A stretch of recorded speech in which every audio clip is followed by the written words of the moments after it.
Hello. Ayan ba yung mga tinda niya galing sa bundok? Ito po yung galing sa bundok. Ito po yung dala namin. Ano yan? Ano yung isa?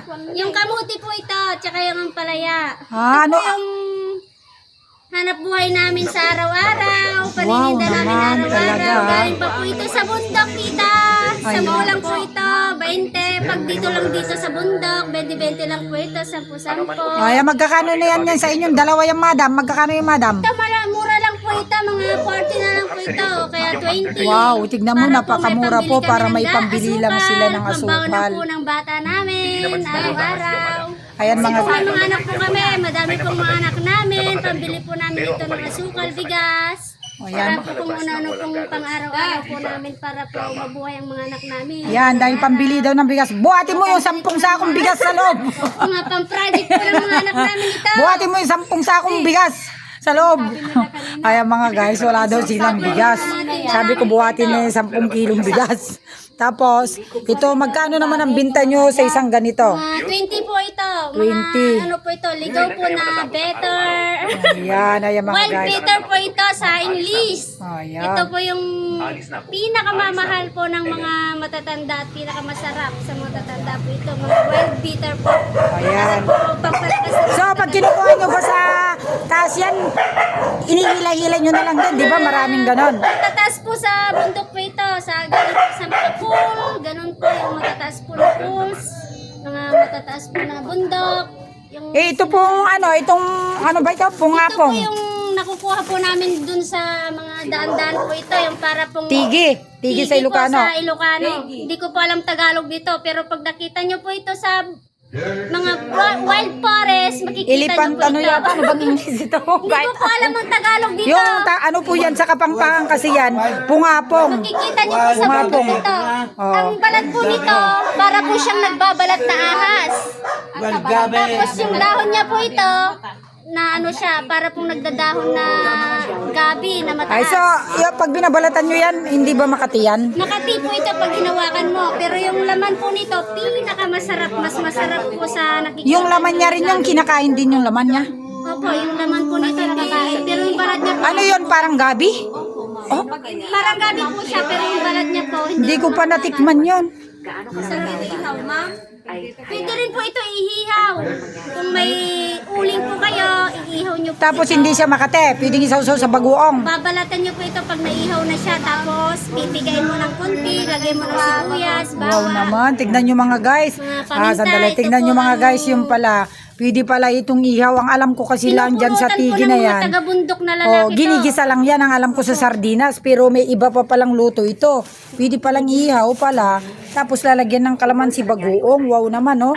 Tignan nyo naman kung tutusin mga guys ang mga paninda ng mga taga kapwa natin na IPs. Napakasarap po talaga itong wild na ito eh. Pag nagmumukbang kasi ako, hindi ko na ito niluluto. Sariwa na siya mga guys, ganyan sariwa na. O, tignan nyo sa kasipagan nila para may pambili daw sila ng bigas. Ayan, kung makikita nyo, ayan mga guys. Meron din, patingin nga yan. Kita nyo kakabsat, ne, makita yung kakabsat, atoy ta Ilocano ah. Makikita yung talbos ng sitaw. Ito, masarap to lagyan ng pritong karne. Mga guys, so napakasarap po yan, madam. Opo, ma'am. Andito na ako pa kami, ante. Hello, ayan po. Tinatanong din sila sa amin kanina. Saan kayo galing? Kanila sa amin kanina, ante. Oh. Galing kami po doon sa tatay. Ang mga leader na po Tatay. ay lubos na nasisiyahan sa iyo sa interview na ito. Ipadadala namin ang iyong Ah. Kung babalik ta rin mo po, galing sa bundok. Galing sa bundok. So ayan, ito naman pinitas naman na bunga ng yan naman. Paano yan? Sinungkit nyo ba dun sa taas? Sarili nyo na, Sinungkit ko po sarili dun nyo sa- na bang tanim yan? Sariwa po ito. Ito po, bago siya bubunga, ito po ang una. Tapos ganito na po siya. Ayun. Pero yung asawa ko po, alam naman niya na maliit pa, pinitas na niya. Pero mga guys, Pero mas masarap po ito pang sigang. pero mga guys, kahit mga IP sila katutubo, pero mas magaling daw silang magtagalog kaysa mag-Ilocano na. Nawala na yung pagka-Ilocano nila. Tagalog na sila mga guys. Kagaya yung mga IPs sa Kapas, sa Banban, ang gagaling nilang magtagalog at saka Kapampangan. Wala na yung pagka-Ilocano nila mga guys. Nawala na. Kasi pag Ilocano po parang ano po hindi ka po Mahirapan magsalita, mahirap ako nabibigdal. magsalita. Mahirap po lumabas yung sasabihin mo. So anong gusto nyong iparinig sa mga kung halimbawa yung mga pwede naman kayong bigyan ng mga tulong yung mga gustong tumulong o pwede kayong magsabi dito. Ang gusto ko pong sabihin sa gusto ng tutulong sa amin, yung mga anak po namin ang gusto namin dapat matulungan. Kasi araw-araw po, ang problema namin araw-araw, yung panggastos po ng mga anak namin, yung pangkain, pangbigas, tapos may mga project sila, hindi po namin nabibigay lahat ng mga pangangailangan ng mga anak namin. Gusto ko lang po sana yung matulungan sila ng pambili ng tsinelas, pambili ng notebook, ng lapis. Yan po ang gusto namin pangangailangan namin sa mga anak namin. Kasi alam niyo naman po, nandun po kami sa bundok. Yun pang pagkukulang sa mga anak namin. Kahit araw-araw po kami nagsisikap. Kulang na kulang pa rin po kasi unang-una po pang bigas, pang ulam, pambaon po ng bata. Tapos kulang po yung pang-project ng mga anak namin. Tapos pag wala po silang sinelas, yun pang kulang sa amin. Mga payong, mga pag umuulan po yung kapute. So wala silang mga payong. Wala po talaga kasi At saka ano pong mga kailangan nyo na sabihin sa panawagan, payong, mga chinilas, mga gamit ng bata. butas po, yun pang kailangan ng mga anak namin. Yung pang-school lang po sana. Ayan mga guys, kung sino po yung nananawagan din po sila. Po sa amin ng mga IP, yun po sana ang gusto ko, yung pangangailangan po ng school po ng bata, yung po ang gusto ko. Kung pwede lang po sana.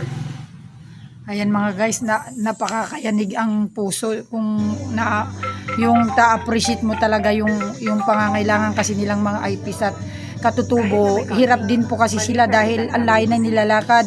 Mga guys, kung sino po yung may gininto ang puso na gustong tumulong sa mga kapwa nating mga IPs, kaya ko sila bili na vlog kasi tinutulungan ko rin sila pero ako kulang pa rin din naman ng naitutulong ko. So yung nakakapanood nito, kung kahit mga papel lang man sila at saka mga yung kailangan? Yung mga butas po ng mga bata, mga payong, mga kaputi po, kahit yung mga kwan lang po, yung mga gamit po ng school. Alam nyo naman po siguro yung gamit ng school po. Yun lang po ang pangangailangan namin mga taga-bundok. Kasi kulang na kulang po kami. Marami po kaming IP pero kulang po kasi hindi Wala po bang nakakarating na nagbibigay doon ng mga tulong kagaya namin mga vloggers kasi hindi pa kasi ako nagsasahod sa pagbablog ko pero nakakapagbigay din naman ako ng tulong, nakita mo naman, di ba? Pero hindi yung sapat na marami, di ba? Yung mga kasi hindi pa naman ako nagsasahod kay Mita. So kaya nga kung dahil nananawagan ka, nagsasabi ako sa mga kapwa natin mga vloggers, yung nakakapanood sa sinasabi mo, sana matulungan po natin sila. So ito pala yung anak niya na galing sa school. Bliss. Mag-bliss ka. Ito yung anak niya mga guys na ayan malayo po yung kanilang nilalakad. Kailangan daw nila yung mga sapatos man, chinilas man lang o kaya bag. Hirap din po kasi sila mga guys. Kaya nagtinda sila ng mga gulay para sa ganon, meron silang magamit mga guys. Nakakaawa sila yung gustong magbigay ng tulong, magpaabot ng tulong. Pwede natin sila tulungan. So magano ka pa ng isang kung ano pang sasabihin mo na isa na yung kailangan ninyo doon sa bundok. Yung mga may gininto ang puso, Ma'am, kung sino man po nakakatulong o nakakarinig sa amin o kung nakapapanood, kahit kunting tulong po, yung mga gamit po ng mga pambata o mga gamit po na pangangailangan namin po sa bundok. bundok. Kung sino man po nakakapanood sa amin, nandito po ako nananawagan para po lahat po ng mga bata sa amin matulungan po. So mga ilang batang IPs ba ang nandun sa inyo? Marami po. Marami Mga kayo? anak po ng kapatid ko, marami po. Kulang po sila ng mga gamit. Kasi yung kapatid ko kulang na kulang din po mga gamit ng mga anak niya. Ayan. So mga guys, Ito kung po yung napapanood pala, mga pamangkin ko. oh, marami pala sila na mga katutubo kagaya nito pala. Ay, alin nga kayo dito. Shh. Ay, ito pa yung mga iba na na mga katutubo, mga anak ng katutubo. Halika. Ayan po sila. So, naglakad din sila mga yan na mga bata. So, yan po yung mga nangangailangan ng mga payong, mga kapote, mga guys. So, sana po yung nanonood kung kunting tulong lang daw po sa mga IPs. PM nyo lang po ako mga ka-vloggers. Kasi ako, nakakatulong ako kasi kunti-kunti pa dahil di pa po ako sumasahod. Pero nagbibigay pa rin din ako ng tulong dahil sila po kasi nadadaan lagi at yung mga bata na dumadaan sa akin pagpasok sa school ay binibigyan ko sila ng baon at tinapay. Yun lang ang nakakayanan ko minsan, hindi po malaki kasi mahirap lang naman kami at wala pa naman kaming sapat na kita dahil hindi pa po naman kami kumikita sa aming pagbablog. So thank you po sa inyong mga papanonood. Kung nakita nyo po, magpasalamat na tayo. Babay na po. Salamat po. Maraming salamat po sa inyo. O ayan, tignan mo mga guys, mayroon pang mga ampalaya pala dyan. Ayan po yung mga dala nila mga guys. So nakakaawan din sila, nakakaawa din sila mga guys. So kaya dinadala nila dito, binibili ko na rin at inaano ko na rin sila ng mga pagkain o ano nang naibibigay. Ayun po yung mga bata na iba na mga IPs mga guys.